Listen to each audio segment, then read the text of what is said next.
दोस्तों आज इस वीडियो में हम लोग समझते हैं कि पत्नी को मेंटेनेंस देने से कैसे बचा जा सकता है।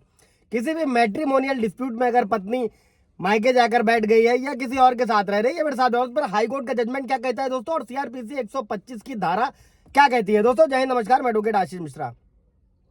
लाइक कर दीजिएगा, शेयर कर दीजिएगा, सब्सक्राइब कर दीजिएगा ताकि ये इन्फॉर्मेशन और लोगों को मिल सके। दोस्तों सबसे पहले दोस्तों धारा को समझिएगा। जो सीआरपीसी की धारा 125 है, इसमें पत्नी के लिए भरण पोषण और गुजारे भत्ते का प्रावधान किया गया है और इसी के तहत पत्नियां गुजारे भत्ते की मांग करती हैं दोस्तों। और बहुत सारे विवर्त भी सवाल भी रहते हैं और भी आप लोगों ने भी देखा होगा।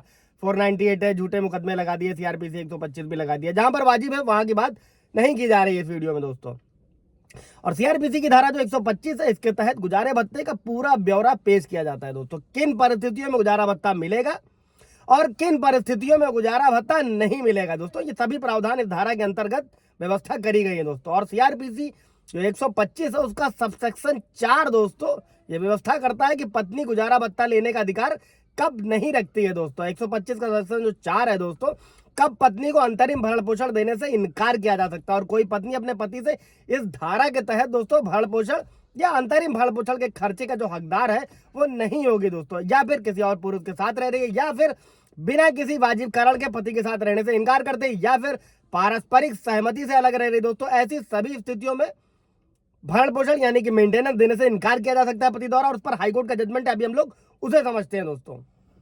अब अभी दोस्तों अगर इस हाईकोर्ट के जजमेंट की कॉपी आप लोगों को चाहिएगा तो मेंशन कीजिएगा, कमेंट कीजिएगा, आप लोगों को प्रोवाइड करा दिया जाएगा दोस्तों। अभी बढ़ते हैं दोस्तों, जिसमें इलाहाबाद हाईकोर्ट ने फैमिली कोर्ट के जो पत्नी के पक्ष में अंतरिम भरण पोषण का आदेश था उसको रद्द कर दिया। और इलाहाबाद हाईकोर्ट ने एक ऐसे ही मामले में आदेश जारी किया दोस्तों, जिसमें पत्नी को फैमिली कोर्ट से जो है 10,000 रुपए जो है मासिक गुजारा भत्ता जो है देने का आदेश पारित हुआ था कि पति पत्नी को जो है 10,000 रुपए मासिक जो है अंतरिम भरण पोषण देगा।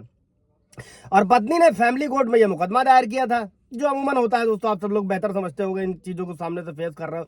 और पति पक्ष से दहेज की मांग होने के कारण जो है वो स्वेच्छा से मायके में जाकर बैठ गई थी, ऐसा पत्नी ने दलीलें दी और उसे गुजारा भत्ता मिलना चाहिए दोस्तों। और फैमिली कोर्ट ने महिला के पक्ष में अमूमन जो होता है एज यूजुअल आदेश जारी कर दिया अंतरिम भरण पोषण का, जो मैं आप लोगों को कई वीडियो में रिपीट करता हूं दोस्तों। और इसी आदेश को चुनौती देते हुए दोस्तों पति ने जो है इलाहाबाद हाईकोर्ट का दरवाजा खटखटाया। और पति ने फिर क्या किया, वहां पर मुकदमे के जो सभी पहलू थे उनको कोर्ट के सामने रखा। जो मैं हमेशा रिपीट करता हूं कि आपको एविडेंसेस के साथ में अपनी बात जो है वो कोर्ट में रखनी होगी। और पत्नी ने क्या किया दोस्तों, दहेज की झूठा मुकदमा बताया था, दहेज की मांग बताई थी, और पत्नी जो है दहेज की मांग की बात को जो है कोर्ट के सामने ठोस एविडेंसेस के साथ में, प्रमाण के साथ में पेश नहीं कर सकी। और अंततः कोर्ट ने अध्ययन में यह पाया कि महिला स्वेच्छा से जाकर अपने मायके में रह रही थी दोस्तों, यानी कि पति ना दहेज की मांग करी गई थी ना ऐसा कुछ था, पत्नी पर जाकर बैठ गई थी और सीआरपीसी 125 डाल दिया था। ऐसे में इलाहाबाद हाईकोर्ट ने क्या किया कि सीआरपीसी 125 के सबसेक्शन 4 के तहत